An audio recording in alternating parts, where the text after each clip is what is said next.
জাতীয় দলের দায়িত্বে থাকছেন সিনিয়র সহকারী কোচ মোহাম্মদ সালাউদ্দিন। অনানুষ্ঠানিকভাবে বিসিবির একাধিক সূত্র নিশ্চিত করেছে ক্রিকেটারদের চাওয়াতে সিদ্ধান্ত বদল করতে রাজি হয়েছেন সালাউদ্দিন। তবে চূড়ান্ত সিদ্ধান্ত আনুষ্ঠানিকভাবে আয়ারল্যান্ড সিরিজের শেষে জানানো হবে। নতুন ব্লেন্ডে আরো রিচ অ্যারোমায় সেলন ফ্যামিলি ব্লেন্ড টে। ছবিটা গত ৫ নভেম্বরের মিরপুরের হোম অফ ক্রিকেটে মোহাম্মদ সালাউদ্দিন এসেছিলেন পদত্যাগ করতে। সেদিনই যমুনা টেলিভিশন নিশ্চিত করেছিল ক্রিকেটার ও দলের কোচিং স্টাফদের অতিরঞ্জিত সমালোচনায় বিসিবি নিশ্চুপ থাকায় ক্ষুব্ধ হয়েই অনেকটা অভিমানে দায়িত্ব ছাড়ছেন জাতীয় দলের এই সিনিয়র সহকারী কোচ।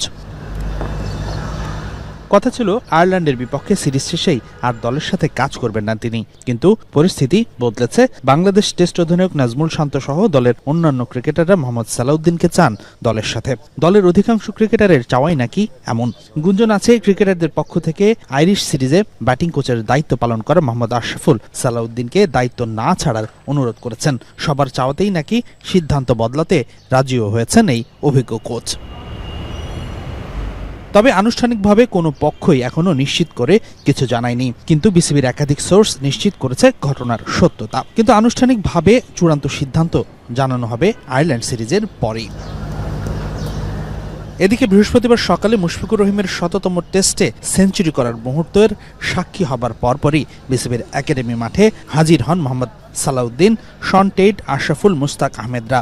কারণ দলের অনুশীলন। তবে টেস্ট নয়, টি-20 সিরিজের ক্রিকেটারদের নিয়ে হয়েছে বিশেষ সেশন। মুস্তাফিজ, শরীফুল, হাসান মাহমুদ, শামীম পাটোয়ারি, পারভেজ ইমন, নুরুল হাসান সোহান, শেখ মেহেদিরা নিজেদের প্রস্তুত করেছেন চট্টগ্রামে হতে যাওয়া শর্টার ফরম্যাটের সিরিজের জন্য। ঢাকা টেস্টে খেলা ক্রিকেটাররা নিজেদের প্রস্তুত করতে খুব বেশি সময় না পেলেও বিশ্বকাপ আর আয়ারল্যান্ড সিরিজের আগে কেবলমাত্র হোয়াইট বলের জন্য বিবেচিত হওয়া ক্রিকেটাররা লম্বা সময় করেছেন স্কিলে উন্নতি করার কাজ।